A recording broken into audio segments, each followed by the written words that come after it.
আজিকালি মুছলমানক anti national কৈ বহুত ট্ৰোল দি থকা দেখা যায়, বহুত বেছিয়ে ট্ৰোল দি থকা দেখা যায়।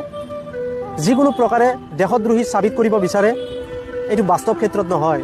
মই আপোনালোকক এটি ভিডিঅ' স্ক্ৰীনত দেখুৱাবলৈ চেষ্টা কৰিম। তো স্ক্ৰীনত আপোনালোকে দেখা পাইছে এইজনা মুছলমান ভাই, যাক আপোনালোকে মোল্লা বুলি ঠাট্টা কৰে। সেই মোল্লাই কি কৰিছে, নলাত নামি গৈছে।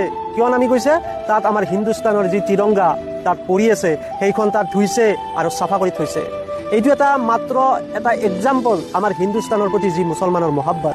এনেকুৱা হাজাৰটা এক্সাম্পল আছে, উদাহৰণ আছে, কিন্তু এটা উদাহৰণে আপোনালোকৰ কাৰণে কাফি, আপোনালোকক ৰিয়েলাইজ কৰাৰ কাৰণে।